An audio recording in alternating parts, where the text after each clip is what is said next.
जी तो दोस्तों, जब हम बात करते हैं स्टॉक्स की तो हमारे माइंड में सबसे पहले ये आता है कि ये तो फ्रॉड है, ये तो जुआ है, ये तो किस्मत का खेल है, इसमें तो होता ही धोखा है, मिलता ही धोखा है।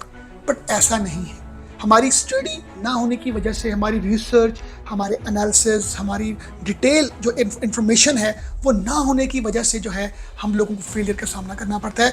और स्टॉक्स की दुनिया की अगर बात करें तो हम लोग लोगों से सुन सुन के स्टॉक्स लेते हैं। हम लोग हमारे सर्कल में जब कभी किसी स्टॉक्स की बात हो रही होती है तो हम उन स्टॉक्स में इन्वेस्ट करते हैं। अपनी स्टडी ना होने के बावजूद हम लोगों की जो सुनी सुनाई बातें हैं हम उन पर बहुत ज़्यादा डिपेंड करते हैं और यही वजह है कि हमें फेलियर का सामना करना पड़ता है। अब हम बात करेंगे स्टॉक मार्केट की। स्टॉक मार्केट से मुराद है कि एक ऐसी मार्केट, एक ऐसी प्लेस जहां पर स्टॉक्स सेल किए जाते हैं और बाय किए जाते हैं। जैसे कि एक शॉप है, शॉप में चीज़ें बेची जाती हैं, एक रिटेल एक शॉप है। इसी तरह स्टॉक मार्केट से मुराद है जहां पर आप जाके स्टॉक्स को खरीद सकते हैं, बेच सकते हैं। मगर इसमें जो इम्पोर्टेंट चीज़ वो ये है कि यहाँ पर वही कंपनी अपने स्टॉक्स को बेचती हैं जो पब्लिक लिस्टेड कंपनीज होती हैं, जो स्टॉक एक्सचेंज में इनरोल होती हैं, सिर्फ वही कंपनी। अब ये कौन सी कंपनीज होती हैं? ये वो कंपनीज होती हैं जो अपना IPO जो है वो करवाती हैं। IPO से मुराद है initial public offering. Initial public offering कौन सी कंपनीज करवाती हैं? जो कंपनी अपने शेयर्स को सेल करती हैं स्टॉक मार्केट में अपने कैपिटल को बढ़ाने के हवाले से, और इस IPO को करवाने के लिए बहुत से ऐसे रूल्स एंड रेगुलेशंस को मीट करने के बाद आप अपनी कंपनी का पहले IPO करवाते हैं। आपसे मुराद कोई भी कंपनी, मेरी कंपनी है, मैं चाहता हूं कि मैं अपनी कंपनी को IPO करवाऊं। IPO करवाने के बाद स्टॉक एक्सचेंज में उसको इनरोल करवा सकूं ताकि मैं अपने शेयर्स को सेल करके उनसे अमाउंट लेके अपनी कंपनी में मज़ीद इन्वेस्ट करके मैं ग्रोथ कर सकूं, मैं अपने प्रॉफिट्स को इन्हांस कर सकूं। तो दिस इज द पर्पस कि कंपनीज को जब फंड्स की ज़रूरत होती है तो कंपनी अपना IPO करवा के स्टॉक एक्सचेंज में अपने शेयर्स को बेच सकती है। कंपनी बैंक से भी लोन ले सकती है, उस पर इंटरेस्ट देना पड़ता है। कंपनी प्राइवेट लेवल पर कहीं से बोरोइंग कर सकती है। मगर क्योंकि कंपनी कहती है मैंने इन चक्रों में नहीं पड़ना, मैंने एक इस तरह का एक मॉडल में मैंने अपने आप को इनरोल करवाना है जहां पर मैं अपने शेयर्स बेचूं और उसके अगेंस्ट मुझे अमाउंट आए, उस अमाउंट से मैं री इन्वेस्ट करके अपनी कंपनी, अपने बिजनेस को ग्रोथ में ला सकूं। अब स्टॉक क्या होता है? स्टॉक से मुराद है कि आप एक स्मॉल हिस्सा बन रहे हैं कंपनी का। आप उस कंपनी के जो डिविडेंड्स हैं आप वो ले रहे हैं, उसके जो प्रॉफिट और लॉस पर अब आपका जो है एक राइट आ चुका है। और इसके साथ जो वैल्यू ऑफ स्टॉक है, अगर वो ऊपर जाएगी या नीचे जाएगी तो उसके अकॉर्डिंगली आपकी उस स्टॉक की जो एक वैल्यू है वो डिटरमिन होगी। थोड़ा सा ये जानना भी ज़रूरी है कि ये जो स्टॉक मार्केट और जो स्टॉक है ये बड़ी पुरानी एक जो है ना एक डेवलपमेंट हुई 1602 में। मैं बात कर रहा हूँ डच ईस्ट इंडियन कंपनी की। इस कंपनी ने पहली बार अपनी कंपनी का IPO करवा के अपने जो शेयर्स हैं मार्केट में फ्लोट किए। ये एक शिपिंग कंपनी थी और ये सामान ले जाने में, लाने में इसका एक ओवरऑल एक बिजनेस था। तो इस कंपनी को क्या होता था कि लॉस होता था, कुछ शिप्स जो हैं वो डिट्रैक हो जाती थी, कुछ सामान चोरी हो जाता था और इसी तरह कुछ शिप्स जो हैं वो डूब जाती थी। तो लॉस की वजह से कंपनी ने ये फैसला किया कि हम किस तरीके से अपने कैपिटल को या अपने फंड्स को रेज कर सकते हैं ताकि हम इन लॉसेस से बच सकें। तो उन्होंने इसी तरह अपनी लोगों को कहा कि अब हम आपको एक पार्टनरशिप फॉर्म ऑफ देते हैं अपनी कंपनी में। अगर आप हमारी कंपनी में इन्वेस्ट करते हैं शेयर्स में तो फिर आप हमें जो प्रॉफिट होगा उसमें आपको हम उस शेयर वैल्यू के अकॉर्डिंगली वो हम आपको देंगे, और अगर लॉस हुआ तो ऑब्वियसली जब तो ये एक वहाँ से एक ट्रेंड जो है ना निकला 1602 से। तो हम बात कर रहे हैं 2024 की। स्टॉक मार्केट काम कैसे करती है? स्टॉक मार्केट काम ऐसे करती है कि जब कंपनीज जो हैं वो अपने आप को इनरोल करके स्टॉक मार्केट में अपने शेयर्स फ्लोट करती है तो वहाँ पर जो है लोग आते हैं स्टॉक्स को बाय करने, स्टॉक्स को सेल करने, और कंपनीज अपने स्टॉक्स को जो है वो इनरोल करने के लिए। तो ये ओवरऑल आपको मैंने बताया स्टॉक एक्सचेंज और स्टॉक के हवाले से। स्टॉक से मुराद जैसे किसी भी चीज़ का स्टॉक होता है, आपके घर में कोई सामान है वो स्टॉक है, आपके कोई गुड्स आपके पास हैं वो स्टॉक है। मगर ये स्टॉक भी उसी तरह का है बट इनटेंजिबल है। ये आप कह लें एक ऐसा डॉक्यूमेंट है जो वर्चुअल भी होता है या पेपर बेस्ड होता है। तो ये आपके पास एक डॉक्यूमेंट है, वो आपके पास आ गया है, आपने शेयर्स लिए हैं कंपनी के, कंपनी को प्रॉफिट होगा तो आपकी जो वो शेयर वैल्यू है, अगर 100 रुपये का शेयर आपने लिया है और कंपनी ने ग्रोथ की है तो वो 110 का हो जाएगा, 120 का, 150 का। उससे क्या होगा कि आपकी जो इन्वेस्टमेंट उस स्टॉक में अगर आपने 1 लाख की है तो 1,10,000 की होगी। इसी तरह अगर उस कंपनी के स्टॉक्स से जो है कंपनी को लॉस हुआ है, उससे स्टॉक्स नीचे गए हैं तो वो जो लाख रुपए की आपने बाइंग की हुई है स्टॉक्स की तो वो नीचे जाएगी तो वो 90,000 उसकी वैल्यू या 80 या 50, इट ऑल डिपेंड्स। ये एग्जाम्पल देने के लिए है। अब स्टॉक एक्सचेंज और स्टॉक्स को तो आपने समझ लिया।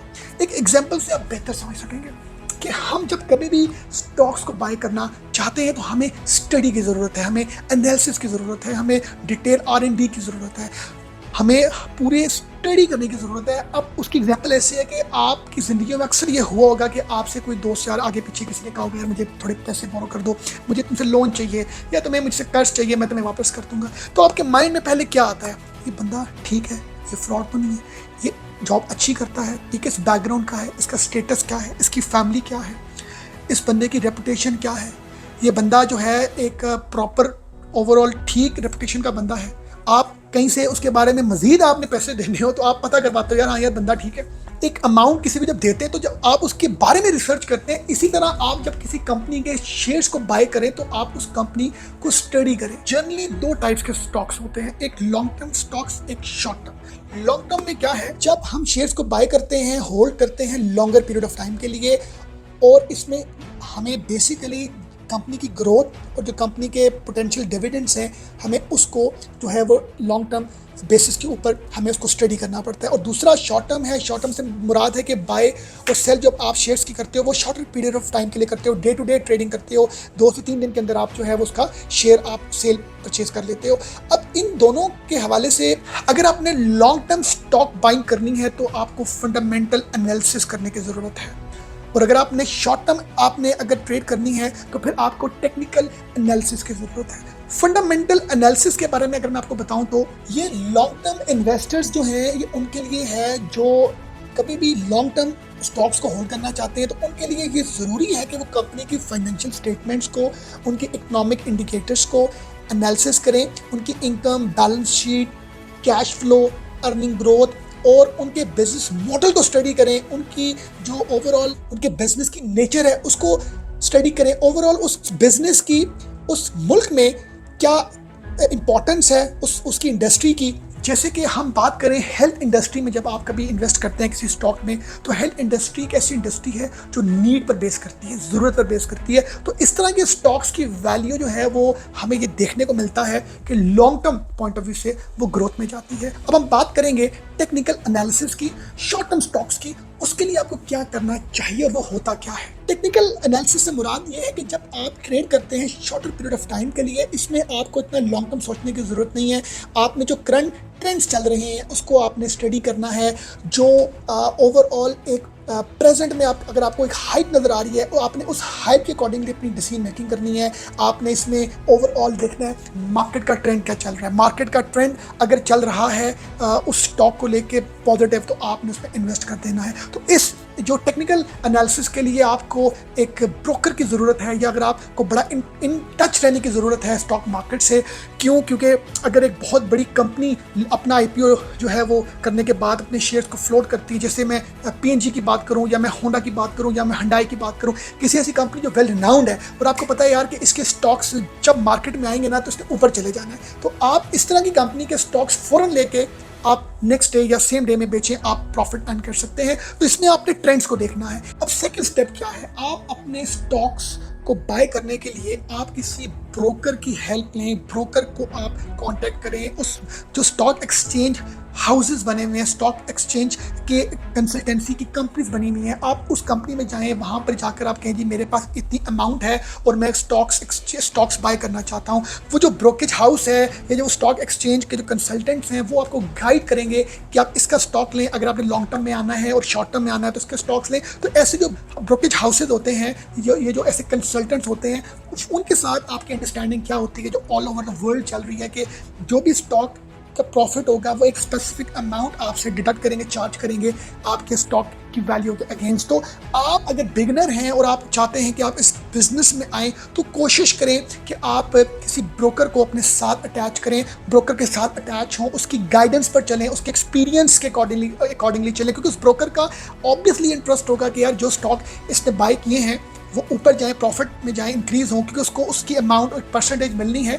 थर्ड एडवाइस मैं आपको करूँगा, कभी भी अपने सारे फंड्स एक स्टॉक में ना लगाएं। फॉर एग्जांपल अगर आपके पास 1 मिलियन है, 10 लाख रुपीस है, तो आप कोशिश करें 10 कंपनीज में इन्वेस्ट करें। आप कुछ के लॉन्ग टर्म जो जिसको हम बोलेंगे स्टॉक्स लें, कुछ के शॉर्ट टर्म स्टॉक्स लें और उनको स्टडी करें। डिटेल स्टडी करने के बाद ब्रोकर से मिलें, उनकी एडवाइजेस लें, 2 3 4 से मिलने के बाद जो आपको बेस्ट लगे, अपनी नॉलेज और साथ उस ब्रोकर की नॉलेज दोनों को मिला के आप अपनी इन्वेस्टमेंट्स को मल्टीपल स्टॉक्स में करें, ना कि सारी अमाउंट एक ही स्टॉक में। और ये जो स्टॉक्स की दुनिया है, ये ऐसी दुनिया है कि आप अपने बिजनेस के साथ भी स्टॉक्स में इन्वेस्ट कर सकते हैं, आप अपनी जॉब के साथ भी इन्वेस्ट कर सकते हैं। ये इसकी ब्यूटी है और इस ब्यूटी से आपको फ़ायदा उठाना चाहिए। और फ़ायदा आप तभी उठा सकते हैं जब आप रिसर्च करेंगे, नॉलेज को गैदर करेंगे, एनालिसिस करेंगे, डीप स्टडी करेंगे, फिर आपको फेलियर का सामना नहीं करना पड़ेगा। तो मैं आपके साथ कुछ अपने नेक्स्ट जो व्लॉग्स में स्टॉक्स को लेके आपके साथ कुछ चीज़ें डिस्कस करूंगा। अपना बहुत ख्याल रखिएगा। Thank you very much for watching us.